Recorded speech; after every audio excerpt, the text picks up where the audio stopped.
तो हेलो दोस्तों, नमस्कार। स्वागत है आप सभी का एक बार फिर से आपके अपने यूट्यूब चैनल GK/GS बाय राज सर क्लासेस में। आइए दोस्तों, आज हम बातचीत करेंगे 11 जनवरी 2024 का करंट अफेयर। चलिए वीडियो में आगे बढ़ते हैं। अगर दोस्तों अभी तक आपने चैनल को सब्सक्राइब नहीं किया है तो पहले चैनल को सब्सक्राइब करें, बेल आइकन को दबाएं ताकि आगामी वीडियो की नोटिफिकेशन आपके तक पहुँच सके। पहला क्वेश्चन देखते हैं, वन लाइनर से स्टार्ट करते हैं, फिर हम ऑप्शन वाले क्वेश्चन देखेंगे। पहला क्वेश्चन है, वाइब्रेंट गुजरात ग्लोबल समिट के मुख्य अतिथि कौन थे? तो राइट आंसर बताएंगे मोहम्मद बिन जायद अल नहान। ये दुबई के UAE के राष्ट्रपति हैं। चलिए, ICC ने आगामी अंडर 19 पुरुष विश्व कप के लिए मैच अधिकारियों की लिस्ट में किन दो भारतीयों को शामिल किया है? तो KNA पद्मनाभन और नारायणन कुट्टी जी को, दो लोगों को ICC ने नामित किया है, शामिल किया है भारतीयों को, है ना।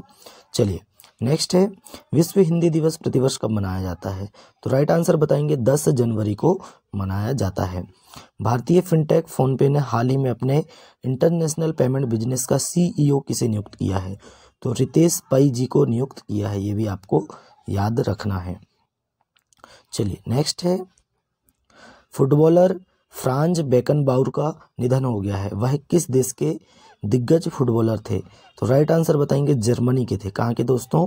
फ्रांज बेकनबाउर कहाँ के थे फुटबॉलर? जर्मनी के थे।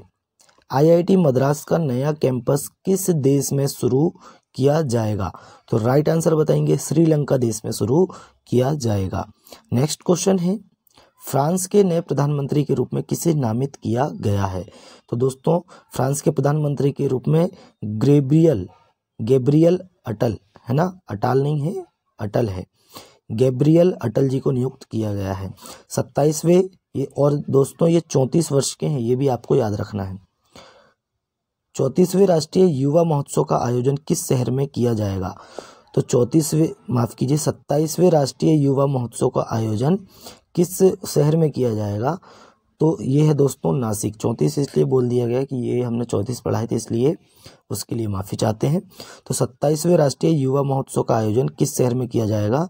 तो नासिक में किया जाएगा। चलिए अब चलते हैं हम हमारे क्वेश्चन की ओर। वाइब्रेंट गुजरात ग्लोबल समिट के मुख्य अतिथि कौन बने और कौन थे दोस्तों? Option number C right answer है, मोहम्मद बिन जायद अल नहान, UAE के राष्ट्रपति हैं। 27वें राष्ट्रीय युवा महोत्सव का आयोजन किस शहर में किया जाएगा? राइट आंसर बताएंगे नासिक में। कहाँ पे किया जाएगा? नासिक में किया जाएगा। नेक्स्ट है, फ्रांस के नए प्रधानमंत्री के रूप में किसे नामित किया गया है? तो राइट आंसर बताएंगे ऑप्शन नंबर B गैब्रियल अटल। नेक्स्ट क्वेश्चन है, IIT मद्रास का नया कैंपस किस देश में शुरू किया जाएगा? तो राइट आंसर बताएंगे ऑप्शन नंबर A श्रीलंका देश में शुरू किया जाएगा। नेक्स्ट है, फुटबॉलर फ्रांज बेकनबाउर का निधन हो गया है। वह किस देश के दिग्गज फुटबॉलर थे? तो राइट आंसर बताएंगे ऑप्शन नंबर D जर्मनी के। कहाँ के थे दोस्तों? जर्मनी के थे। नेक्स्ट क्वेश्चन है, भारतीय फिनटेक फोनपे ने हाल ही में अपने इंटरनेशनल पेमेंट बिजनेस का CEO किसे नियुक्त किया है? तो राइट आंसर बताएंगे रितेश पै, ऑप्शन नंबर C। चलिए नेक्स्ट क्वेश्चन है, विश्व हिंदी दिवस प्रतिवर्ष कब मनाया जाता है? आप सभी जानते हैं 10 जनवरी को मनाया जाता है। नेक्स्ट क्वेश्चन है, अब देखिए अब हमारे थोड़े डिटेल वाले क्वेश्चन आएंगे। तो नेक्स्ट क्वेश्चन है हमारा, हाल ही में विश्व हिंदी दिवस कब मनाया गया? 10 जनवरी को मनाया गया है। अब देखिए 1 जनवरी को DRDO को 66वां स्थापना दिवस, 3 जनवरी को दोस्तों international mind body wellness day, 4 जनवरी को विश्व ब्रेल दिवस, 5 जनवरी को राष्ट्रीय पक्षी दिवस, 6 जनवरी को विश्व अनाथ युद्ध दिवस, 7 जनवरी को महायान नववर्ष दिवस, 8 जनवरी को घूर्णन दिवस और 8 जनवरी को ही प्रवासी भारतीय दिवस, माफ कीजिए 9 जनवरी को। कब दोस्तों? 9 जनवरी को प्रवासी भारतीय दिवस मनाया जाता है। चलिए, और आज है 11 जनवरी, तो 10 जनवरी को मनाया जाता है कौन सा? विश्व हिंदी दिवस। हाल ही में 27वें राष्ट्रीय युवा महोत्सव का आयोजन किस शहर में किया जाएगा? तो राइट आंसर बताएंगे ऑप्शन नंबर C नासिक में किया जाएगा। नेक्स्ट क्वेश्चन है, नेक्स्ट है हमारे पास, हाल ही में पीपल्स डेमोक्रेटिक्स है ना, पीपल्स डेमोक्रेटिक पार्टी ने किस देश में संसदीय चुनाव जीता है? तो राइट आंसर बताएंगे भूटान। कहाँ पे दोस्तों? राइट आंसर है भूटान, भूटान देश में। और दोस्तों सभी आवारा कुत्तों की नसबंदी करने वाला दुनिया का पहला देश बन गया है कौन? भूटान बन गया है। सभी आवारा कुत्तों की नसबंदी कर दी गई है। और भूटान ने अपने सभी नागरिकों के लिए 100 संप्रभु राष्ट्रीय डिजिटल आईडी की शुरुआत की है। बेहतर इंटरनेट कनेक्टिविटी के मामले में दक्षिण एशिया में भूटान शीर्ष पर है, ये भी आपको याद रखना है। और भूटान के छात्रों ने इलेक्ट्रॉनिक जोंगखा ब्रेल बनाया है, ये भी आपको याद रखना है। चलिए नेक्स्ट क्वेश्चन है, हाल ही में किस राज्य के रेड आंट चटनी को जीआई टैग मिला है? तो राइट आंसर बताएंगे, रेड आंट चटनी को जीआई टैग मिला है उड़ीसा। ऑप्शन नंबर सी इसका राइट आंसर है। अब देखते हैं ओडिशा के बारे में। ओडिशा के डोंगरिया कोंद सॉल को जीआई टैग मिला है, ये भी आपको याद रखना है। डोंगरिया कोंद सॉल ओडिशा।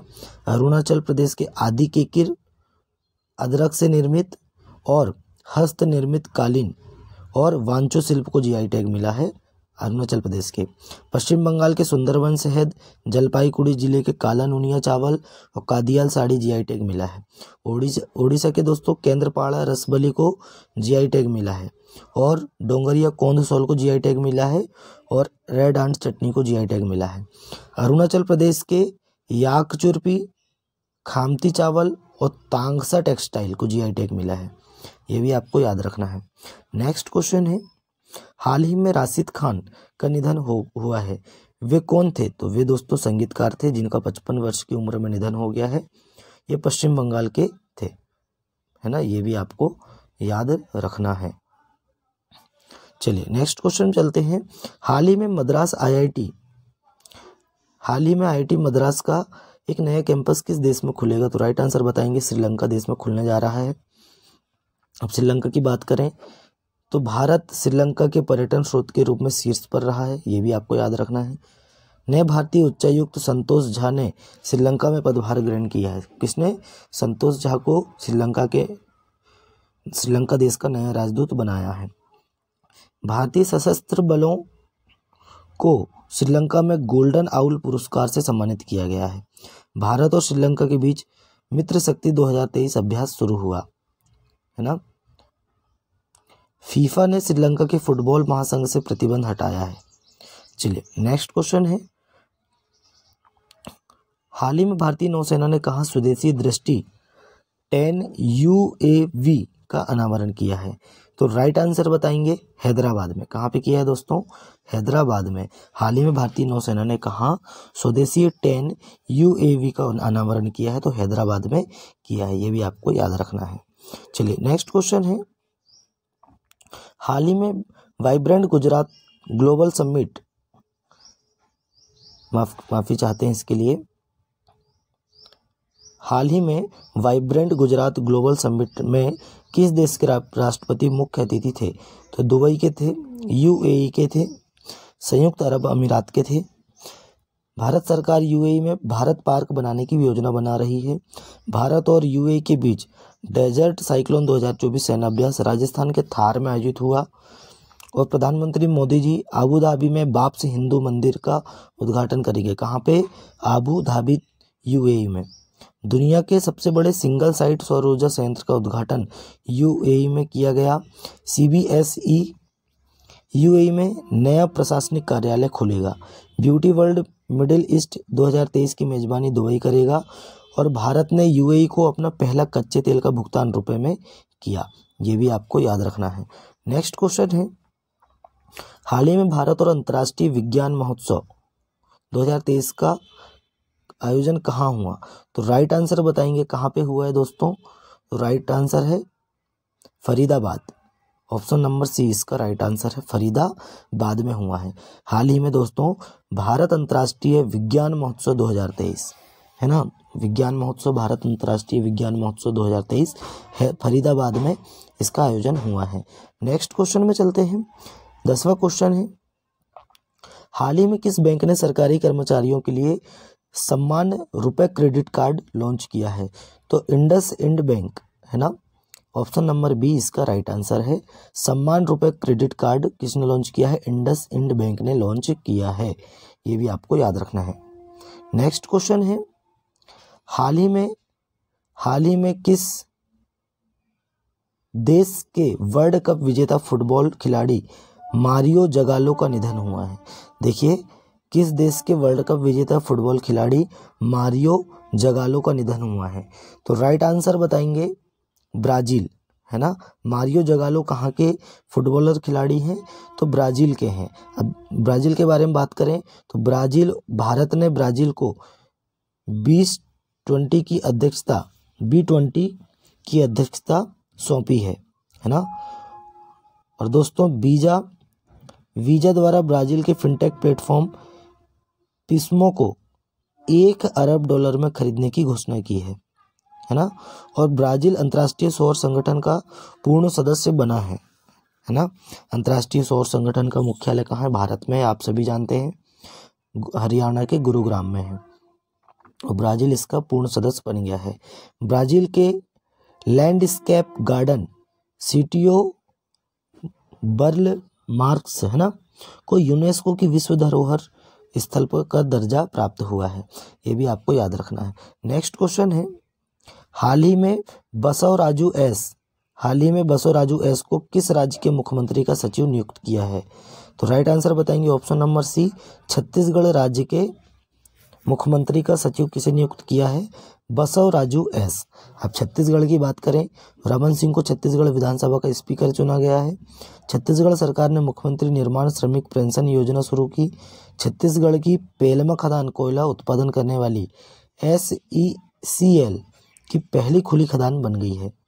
पेलमा खदान छत्तीसगढ़ के धमतरी में कमार जनजाति को आवास अधिकार मिला है ना। छत्तीसगढ़ के धमतरी में कमार जनजाति को आवास अधिकार मिला। और छत्तीसगढ़ के मुख्यमंत्री ने ग्रामीण आवास योजना शुरू की है। छत्तीसगढ़ के मुख्यमंत्री ने दोस्तों औद्योगिक प्रोत्साहन के लिए प्रोत्साहन पैकेज की घोषणा की है। प्रधानमंत्री मोदी जी ने छत्तीसगढ़ में वन्यजीव अनुकूल राजमार्ग परियोजना का उद्घाटन किया है। ये भी आपको याद रखना है। नेक्स्ट क्वेश्चन है, हाल ही में किसे रक्षा मंत्रालय में महानिदेशक नियुक्त किया गया है? तो हाल ही में किसे रक्षा मंत्रालय में महानिदेशक नियुक्त किया गया है? तो समीर कुमार सिन्हा जी को नियुक्त किया गया है। राइट आंसर बताएंगे option number B, Sameer Kumar Sinha ji को नियुक्त किया गया है। अब देखते हैं, अडानी पोर्ट्स और विशेष आर्थिक क्षेत्र में CEO कौन नियुक्त हैं? तो अश्विनी गुप्ता जी को बनाया गया है। सेबी का कार्यकारी निदेशक जी राम मोहन राव को बनाया गया है। जिनेवा WTO में भारत के राजदूत के रूप में सेंथिल पांडियन को नियुक्त किया गया है। भारतीय ओलंपिक संघ ने रघुराम अय्यर को CEO नियुक्त किया है। ये भी आपको याद रखना है। अब देखते हैं, हाल ही में किसके द्वारा विकसित असॉल्ट राइफल उग्रम को लॉन्च किया गया है? तो राइट आंसर बताएंगे DRDO, defence research development organisation.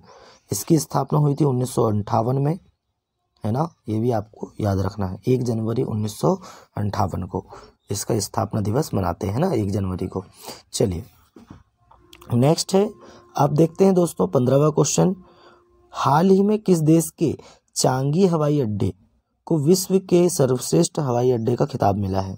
तो राइट आंसर बताएंगे ऑप्शन नंबर सी, सिंगापुर, है ना।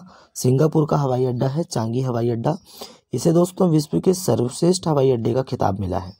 अब देखते हैं, भारतीय मूल के थर्मन सनमुगरत्नम ने सिंगापुर के राष्ट्रपति चुनाव के लिए अर्हता प्राप्त की है ना। तो थर्मन सनमुगरत्नम, ये भी आपको याद रखना है, सिंगापुर के राष्ट्रपति चुनाव के लिए अर्हता प्राप्त की है। UPI ने सिंगापुर के साथ मिलकर क्रॉस बॉर्डर कनेक्टिविटी लॉन्च की है। UPI ने किस देश के साथ मिलकर क्रॉस बॉर्डर कनेक्टिविटी लॉन्च की है? तो UPI ने सिंगापुर के साथ मिलकर की है ना।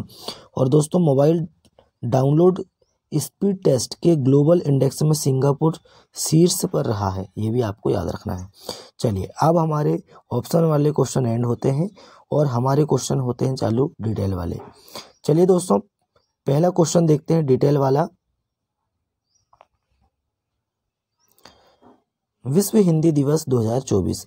देखिए 10 जनवरी को हम मनाते हैं विश्व हिंदी दिवस और राष्ट्रीय हिंदी दिवस मनाते हैं हम दोस्तों 14 सितंबर को। देखिए 14 सितंबर को हम मनाते हैं राष्ट्रीय हिंदी दिवस, भारतीय हिंदी दिवस। क्यों मनाते हैं? क्योंकि 14 सितंबर 1946 को भारतीय संविधान सभा ने देवनागरी लिपि में लिखी हिंदी को भारत की आधिकारिक भाषा स्वीकार की थी, है ना। तो भारत की राज्य भाषा कौन सी है दोस्तों? तो हिंदी है। राष्ट्रभाषा कौन सी है? तो कोई भी नहीं है। चलिए, विश्व हिंदी दिवस 2023 की थीम देखें तो हर साल हिंदी दिवस अलग अलग थीम पर बनाया जाता है। और दोस्तों, इस साल की थीम विश्व हिंदी दिवस सम्मेलन का फोकस हिंदी पारंपरिक ज्ञान और कृत्रिम बुद्धिमत्ता पर केंद्रित रहेगा। ये भी आपको याद रखना है। विश्व हिंदी दिवस की थीम देख चुके हैं, आधिकारिक भाषा भी देख चुके हैं। और दोस्तों देखिए हिंदी विश्व की 10 शक्तिशाली भाषाओं में से एक है। और साल 2017 में ऑक्सफोर्ड डिक्शनरी बच्चा बड़ा दिन, अच्छा और सूर्य नमस्कार जैसे शब्द जोड़े गए हैं। ये भी आपको याद रखना है। विश्व हिंदी दिवस का इतिहास जाने तो दोस्तों, पहली बार नागपुर में 10 जनवरी 1975 को विश्व हिंदी सम्मेलन का आयोजन किया गया था, जिसमें 30 देशों के 122 प्रतिनिधि शामिल हुए थे। और उसके बाद भारत के बाहर Mauritius, United kingdom, Trinidad, America आदि देशों में भी विश्व हिंदी सम्मेलन का आयोजन किया गया। इसलिए दोस्तों 10 जनवरी को प्रतिवर्ष विश्व हिंदी दिवस मनाते हैं। नागपुर में सम्मेलन हुआ था पहली बार, ये भी आपको याद रखना है। चलिए नेक्स्ट है, धार्मिक स्वतंत्रता उल्लंघन के लिए अमेरिका ने किया चीन, उत्तर कोरिया और पाकिस्तान सहित अन्य देशों को नामित, है ना। देखिए विदेश मंत्री हैं एंटनी ब्लिंकन के नेतृत्व में दोस्तों अमेरिका ने चीन, उत्तर कोरिया, पाकिस्तान अन्य देश को धार्मिक स्वतंत्रता के उल्लंघन के लिए विशेष चिंता वाले देश के रूप में नामित किया है। अब देखिए, राज्य सचिव एंटनी ब्लिंकन के नेतृत्व में संयुक्त राज्य अमेरिका ने धार्मिक स्वतंत्रता के गंभीर उल्लंघन के कारण कई देशों को विशेष चिंता वाले देशों के रूप में पहचाना है। यह निर्णय 1998 के अंतर्राष्ट्रीय धार्मिक स्वतंत्रता अधिनियम के अनुरूप है, जो विश्व स्तर पर धर्म की स्वतंत्रता को आगे बढ़ाने की प्रतिबद्धता पर जोर देता है। चलिए देखिए, नामित देश कौन कौन से हैं। चीन है, उत्तरी कोरिया है, पाकिस्तान है, क्यूबा है, इरिट्रिया है, ईरान, निकारागुआ, रूस है, सऊदी अरब है, ताजिकिस्तान है, तुर्कमेनिस्तान है, म्यांमार है। ये दोस्तों विशेष चिंता वाले देश के रूप में लेबल किया गया है। अल्जीरिया, अजरबैजान, मध्य अफ्रीका गणराज्य, कोमोरोस और वियतनाम गंभीर धार्मिक स्वतंत्रता उल्लंघनों को सहन करने के लिए विशेष निगरानी सूची में शामिल है। चलिए नेक्स्ट क्वेश्चन में चलते हैं। उज्जैन ने किया दोस्तों भारत की पहली स्वच्छ खाद्य स्ट्रीट प्रसादम का अनावरण। देखिए, केंद्रीय स्वास्थ्य मंत्री डॉक्टर मनसुख मंडाविया ने नीलकंठ वन, महाकाल लोक, उज्जैन, मध्य प्रदेश में एक भव्य कार्यक्रम में भारत के प्रारंभिक स्वच्छ खाद्य सड़क प्रसादन का उद्घाटन किया है। अब देखिए दोस्तों, पूरा तो पढ़ना पड़ेगा हमें इसके बारे में, क्योंकि डिटेल वाले पढ़ रहे हैं। तो केंद्रीय स्वास्थ्य मंत्री मनसुख मंडाविया ने हाल ही में कहाँ पे किया है उद्घाटन? उज्जैन, मध्य प्रदेश के उज्जैन में एक भव्य समारोह में देश की पहली स्वस्थ और स्वच्छ फूड स्ट्रीट प्रसादम का उद्घाटन किया। महत्वपूर्ण कार्यक्रम में दोस्तों मध्य प्रदेश के मुख्यमंत्री डॉक्टर मोहन यादव, उप मुख्यमंत्री राजेंद्र शुक्ला और लोक स्वास्थ्य और परिवार कल्याण राज्य मंत्री नरेंद्र शिवाजी पटेल और लोकसभा सदस्य अनिल फिरोजिया की उपस्थिति में हुआ। ये भी आपको याद रखना है। चलिए नेक्स्ट क्वेश्चन में चलते हैं। इंडसइंड बैंक के बारे में देखते हैं। इंडसइंड बैंक ने सरकारी कर्मचारियों के लिए सम्मान रुपये क्रेडिट कार्ड पेश किया है। ये भी आपको याद रखना है, बस इतना ही याद रखना है, ज़्यादा इसकी ज़रूरत नहीं है। चलिए, सम्मान रुपये क्रेडिट कार्ड किस बैंक ने लॉन्च किया है? तो इंडसइंड बैंक ने लॉन्च किया है। ये है दोस्तों राइफल है, इसका नाम है उग्रम राइफल, जिसे हाल ही में डीआरडीओ ने विकसित किया है। और डीआरडीओ की स्वदेशी मतलब स्वयं देश में विकसित की गई असॉल्ट राइफल उग्रम लॉन्च किया है डीआरडीओ ने। देखिए, रक्षा अनुसंधान एवं विकास संगठन और निजी फर्म के द्वारा संयुक्त रूप से विकसित असॉल्ट राइफल उग्रम सोमवार को लॉन्च की गई है। डीआरडीओ की पुणे स्थित प्रयोगशाला armament research and development establishment में इसे बनाया गया है। कहाँ पे? पुणे में बनाया गया है ना। Armament research and development establishment में इसे बनाया गया है। और ARDE के निदेशक ए राजू की मौजूदगी में महानिदेशक डॉक्टर SV गाडगे ने लॉन्च किया है। किसने लॉन्च किया है? यहाँ के महानिदेशक हैं डॉक्टर SV गाडे ने लॉन्च किया है। नेक्स्ट क्वेश्चन में चलते हैं, बात करते हैं। अभी इसके बारे में देख लेते हैं, राइफल के बारे में। तो दोस्तों, हैदराबाद की द्वीपा आर्मर इंडिया प्राइवेट लिमिटेड के सहयोग से 7.62 × 551 मिलीमीटर कैलिबर की एक अत्याधुनिक असॉल्ट राइफल विकसित की गई। राइफल की प्रभावी रेंज दोस्तों 500 मीटर है और इसका वजन 4 किलोग्राम से कम है। ये भी आपको याद रखना है। नेक्स्ट क्वेश्चन में चलते हैं। ये है गैब्रियल अटल हैं, जो फ्रांस के नए प्रधानमंत्री बने हैं। और दोस्तों, सबसे कम उम्र के 34 वर्ष की आयु है। 34 वर्ष की आयु में गैब्रियल अटल बने फ्रांस के सबसे कम आयु के प्रधानमंत्री। और इन्होंने किसका स्थान लिया है? इसके पहले कौन थी? तो एलिजाबेथ बोर्न, है ना। कौन थी दोस्तों? एलिजाबेथ बोर्न, है ना। ये बोर्न थी यहाँ की प्रधानमंत्री। चलिए नेक्स्ट क्वेश्चन में चलते हैं। और दोस्तों, राष्ट्रपति कौन है? इमैनुअल मैक्रोन, जो 26 जनवरी 2024 को मुख्य अतिथि के रूप में भारत आने वाले हैं, है ना। चलिए, गणतंत्र दिवस के मुख्य अतिथि कौन है? इमैनुअल मैक्रोन है। यूनेस्को के बारे में बात करें। पहली बार दोस्तों यूनेस्को की विश्व धरोहर समिति की मेजबानी कौन करेगा? भारत देश करने वाला है। जो दोस्तों देश में पहली बार 21 से लेकर 31 जुलाई तक यूनेस्को की विश्व धरोहर की मेजबानी करने वाला है। ये भी आपको याद रखना है। और किसने जानकारी दी है यह? तो विशाल वी वर्मा ने इसकी जानकारी दी है। चलिए, यूनेस्को की बात करें तो यूनेस्को की स्थापना कब हुई थी? 1946 में हुई थी। ये भी आपको याद रखना है। और दोस्तों, यूनेस्को का मुख्यालय कहाँ है? पेरिस, फ्रांस में, है ना। पेरिस, फ्रांस में इसका मुख्यालय है। और इसके वर्तमान अध्यक्ष कौन है? तो आंद्रे अजोले हैं। कौन है दोस्तों? आंद्रे अजोले, ये इसके वर्तमान अध्यक्ष हैं। चलिए नेक्स्ट क्वेश्चन में चलते हैं। और 46वां सत्र है ये। कौन सा सत्र है?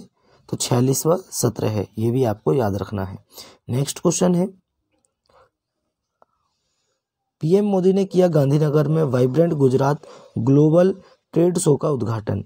देखिए, प्रधानमंत्री नरेंद्र मोदी जी ने गांधीनगर में विशाल vibrant Gujarat global trade show का उद्घाटन किया, जिसमें 100 देशों और 1000 प्रदर्शकों ने भाग लिया है ना। और दोस्तों, इसमें अगर बात करें तो महत्वपूर्ण कार्यक्रम में प्रधानमंत्री नरेंद्र मोदी ने गांधीनगर में इसका उद्घाटन किया, जिसमें मोजाम्बिक के राष्ट्रपति फिलिप न्यूसी। तो मोजाम्बिक के राष्ट्रपति कौन है? मोजाम्बिक कहाँ का देश है? अफ्रीका महाद्वीप का देश है। फिलिप न्यूसी राष्ट्रपति हैं, ये भी रहे मौजूद। और तिमोर लेस्ते देश के राष्ट्रपति जोस रामोस होर्टा, है ना। तिमोर लेस्ते के राष्ट्रपति कौन है? जोस रामोस होर्टा। और गुजरात के सीएम भूपेंद्र पटेल सहित सम्मानित अतिथि शामिल थे। और आपको बता दिया जाए कि यूएई के राष्ट्रपति भी मौजूद थे। हमने पहले इसके बारे में पढ़ा चुके हैं। चलिए नेक्स्ट क्वेश्चन में चलते हैं। देखिए दोस्तों, यह है अंतर्राष्ट्रीय हवाई अड्डा है। कहाँ का? सिंगापुर का, है ना। तो इसका नाम है चांगी। सिंगापुर के चांगी हवाई अड्डे को 2023 के लिए विश्व के सर्वश्रेष्ठ हवाई अड्डे का खिताब मिला है ना। ये भी आपको याद रखना है, इसको डिटेल में पढ़ने की ज़रूरत नहीं है। चलिए नेक्स्ट है समीर कुमार सिन्हा, IAS हैं ये। और दोस्तों, इनको समीर कुमार सिन्हा जी बने हैं रक्षा मंत्रालय में महानिदेशक, है ना, कौन बने हैं? समीर कुमार जी। रक्षा मंत्रालय में कौन बने हैं? महानिदेशक बने हैं समीर कुमार जी। देखिए इनके बारे में बात करें तो सरकार ने महत्वपूर्ण नियुक्तियां की है। वरिष्ठ IAS अधिकारी समीर कुमार सिन्हा को अब रक्षा मंत्रालय में अतिरिक्त सचिव और महानिदेशक नियुक्त किया है। हाल ही में नौकरशाही फेरबदल में केंद्र ने कई प्रमुख नियुक्ति की घोषणा की, जो जिम्मेदारियों के रणनीतिक पुनर्गठन का संकेत है। अब देखिए इसमें देखें तो वरिष्ठ IAS अधिकारी समीर कुमार सिन्हा को रक्षा मंत्रालय में अतिरिक्त सचिव और महानिदेशक के रूप में नियुक्त किया है। नेक्स्ट क्वेश्चन में चलें तो दोस्तों 2023 का अब तक का सबसे गर्म वर्ष यूरोपीय संघ के वैज्ञानिकों ने की है पुष्टि।